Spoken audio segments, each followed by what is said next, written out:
Welcome to 99 TV. నేను మూల Srinivas.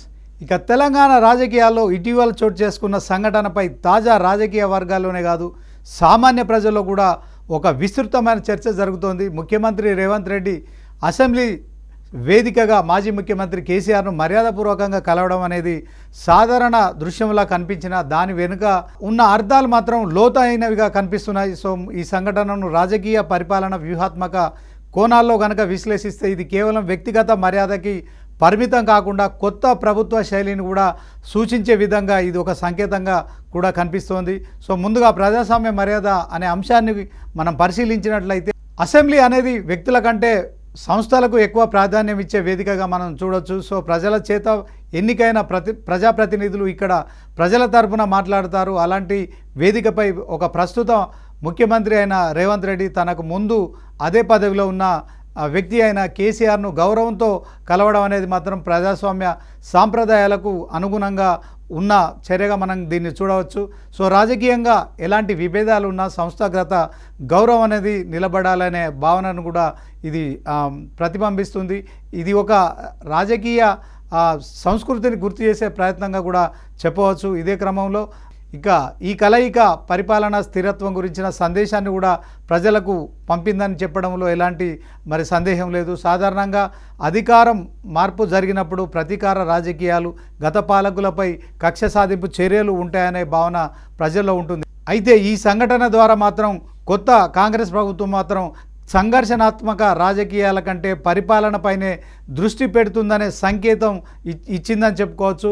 So ప్రభుత్వం మారినా పాలన వ్యవస్థ కొనసాగుతుందని భరోసాను కూడా ఇది బలపరుస్తున్నట్టు కూడా మనకు స్పష్టంగా తెలుస్తోంది. ముఖ్యంగా పెట్టుబడిదారులు, ఉద్యోగ వర్గాలు, సాధారణ ప్రజల్లో కూడా ఈ తరహా సంకేతాలు స్థిరమైన ప్రభుత్వంపై కూడా నమ్మకాన్ని పెంచుతాయి కనుక సో రాజకీయ వ్యూహంతో ఆ కోణంలో కనుక చూసినట్టయితే రేవంత్ రెడ్డి నాయకత్వ శైలిని ఒక విశాల దృక్పథంతో చూపించే ప్రయత్నంగా కూడా భావించవచ్చు. మనం రాజకీయ ప్రత్యర్థిని పూర్తిగా పక్కన పెట్టకుండా గౌరవంతో వ్యవహరించడం ద్వారా రేవంత్ రెడ్డి తాను పరిపక్వ నాయకునిగా కూడా ఆయన నిరూపించుకున్నారనే అభిప్రాయం కూడా వ్యక్తం అవుతోంది. సో ఇది ముఖ్యంగా మధ్యస్థ ఓటర్లు ఎవరైతే ఉంటారో అటు కాంగ్రెస్ ఇటు బీఆర్ఎస్ అని భావించే మధ్యస్థ ఓటర్లకు ఇది సానుకూల ప్రభావాన్ని కూడా చూపించే అవకాశం ఉంది.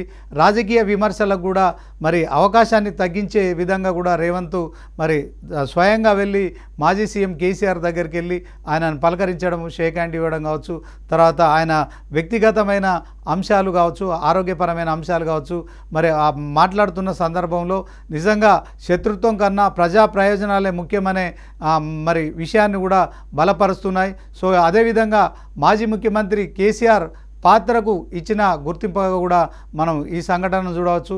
కేసీఆర్ తెలంగాణలో ఉద్యమంలో కీలక పాత్ర పోషించి అలాగే రాష్ట్ర తొలి ముఖ్యమంత్రిగా కూడా పరిపాలన అనుభవం ఉంది.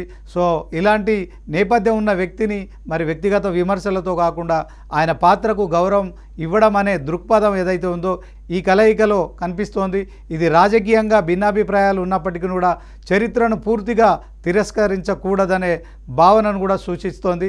సో ప్రభుత్వం ప్రతిపక్ష సంబంధాలపై ఈ సంఘటన ప్రభావం ఎలా ఉంటుందనే మరో ముఖ్యమైన అంశాన్ని కనుక చూసినట్టయితే ఇలాంటి సంకేతాలు అసెంబ్లీలో వాగ్వాదాల కన్నా చర్చకు, వాదనల ద్వారా వాస్తవాల ఆధారంగా చర్చించేందుకు అవకాశం పెంచుతున్నాయని కూడా మనం ఆశించవచ్చు.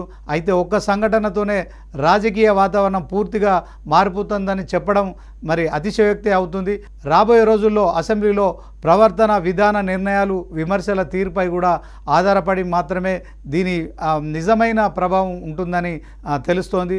ప్రజాభిప్రాయం విషయానికి వస్తే కనుక ఈ సంఘటనపై మిశ్రమ స్పందన అయితే కనిపిస్తోంది. సో కొంతమంది దీన్ని పరిపక్వ రాజకీయంగా ప్రశంసిస్తుంటే మరికొందరు మాత్రం ఇది కేవలం సంకేత రాజకీయమని మాత్రం అభిప్రాయపడుతున్నారు. అయినప్పటికీ కూడా సభ్యత, సంయమనం, గౌరవం వంటి విలువలు సాధారణంగా ప్రజల్లో ఆదరణ పొందుతాయి. రాజకీయాలు ఎప్పుడు ఘర్షణలకు మాత్రమే పరిమితం కాకుండా పరస్పర గౌరవంతో కూడా సాగవచ్చని కూడా ఈ సంఘటన గుర్తు చేస్తున్న సందర్భాన్ని మనం చూడవచ్చు.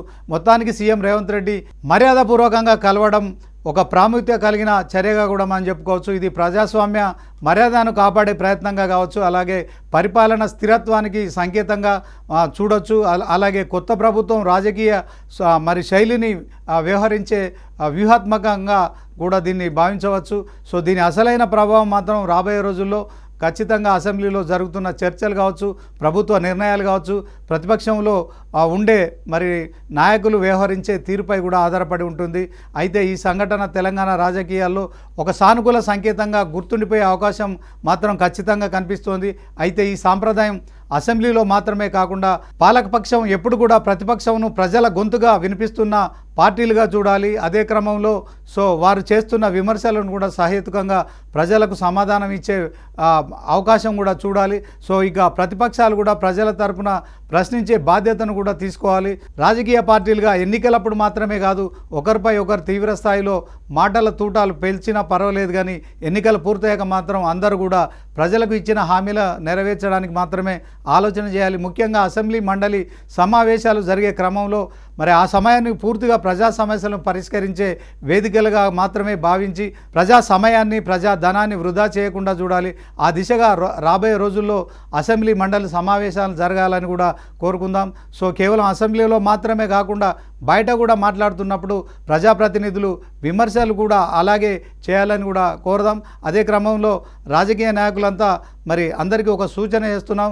మీరంతా కూడా ఈ నూతన సంవత్సరంలో ఒక సంస్కారమైన ప్రజాప్రతినిధిగా చట్టసభల్లోనూ కావచ్చు, బయట కూడా ప్రజాప్రతినిధులు మీ మాటల్లో సంస్కారం, చేతుల్లో ప్రజాసేవ చేయడానికి మీరంతా కూడా పునరంకితం కావాలి.